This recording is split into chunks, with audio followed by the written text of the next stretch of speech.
PSC അംഗങ്ങളുടെ ശമ്പളം കുത്തനെ കൂട്ടി സർക്കാർ. ജില്ലാ ജഡ്ജിമാരുടെ ശമ്പളമാണ് PSC ചെയർമാന് കിട്ടുക. ശമ്പളത്തിനൊപ്പം ആനുകൂല്യങ്ങളും വർദ്ധിപ്പിക്കും. PSC ശുപാർശയ്ക്ക് മന്ത്രിസഭായോഗം അംഗീകാരം നൽകി. റോഷിപാൽ നമുക്കൊപ്പം. റോഷിപാൽ, ഇതര വകുപ്പുകളൊക്കെ വെച്ച് നോക്കുമ്പോൾ ആനുപാതികമാണോ PSCയിലെ ശമ്പള വർധന?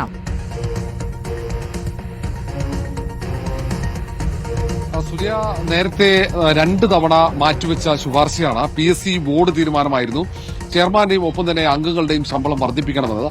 അത് വലിയ ശമ്പള വർധനമാണെന്ന ആക്ഷേപം ഉയർന്നതോടെയാണ് മന്ത്രിസഭ നേരത്തെ പരിഗണിക്കാതെ മാറ്റിവെച്ചത്. ഒടുവിൽ മറ്റ് സംസ്ഥാനങ്ങളിലെ PSC അംഗങ്ങളുടെ ശമ്പളവുമായി താരതമ്യം ചെയ്താണ് ഇപ്പോൾ ശമ്പളം പരിഷ്കരിച്ചിരിക്കുന്ന എന്ന വിശദീകരണമാണ് സംസ്ഥാന സർക്കാരിന്റെ ഭാഗത്തുനിന്നുണ്ടാകുന്നത്. ഇന്ന് മന്ത്രിസഭാ യോഗത്തിലാണ് PSC ചെയർമാൻ ഒപ്പം PSC അംഗങ്ങളുടെയൊക്കെ ശമ്പളം വർദ്ധിപ്പിച്ചുകൊണ്ട് വലിയ രീതിയിലുള്ള വർധനമാണ് ശമ്പളത്തിൽ ഉണ്ടായിരിക്കുന്നത്. അതാണ് അന്നത്തെ ആക്ഷേപത്തിന് കാരണം.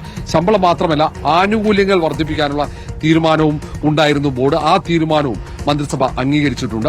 വലിയ പ്രതിസന്ധിയിലൂടെയാണ് സംസ്ഥാനം കടന്നുപോകുന്നത്. അങ്ങനെയുള്ള ഒരു സാമ്പത്തിക പ്രതിസന്ധി കാലഘട്ടത്തിൽ PSC ചെയർമാന്റെയും അംഗങ്ങളുടെയും മാത്രം ശമ്പളം വർദ്ധിപ്പിക്കുന്നത് വിമർശനത്തിന് വഴിയൊരുക്കുമെന്ന കാര്യത്തിൽ സംശയമില്ല. കാരണം ശമ്പളവുമായി ബന്ധപ്പെട്ട് ശമ്പളം പരിഷ്കരിക്കണമെന്ന് ആവശ്യമായിരുന്നു. DA കുടിശ്ശിക ഇപ്പോഴും കിടക്കുന്നു. വിതരണം ചെയ്യാതെ സാമൂഹ്യക്ഷേമ പെൻഷൻ കൃത്യമായി വിതരണം ചെയ്യാൻ കഴിയുന്നില്ല. അങ്ങനെയുള്ള ഒരു പ്രതിസന്ധി കാലഘട്ടത്തിൽ PSC അംഗങ്ങളുടെ ശമ്പളം വർദ്ധിപ്പിക്കുന്നത് എന്നതാണ് ഏറ്റവും പ്രധാനപ്പെട്ട കാര്യം. അതുകൊണ്ട് തന്നെ വലിയ എതിർപ്പ് ഇക്കാര്യത്തിൽ ഉണ്ടാകും.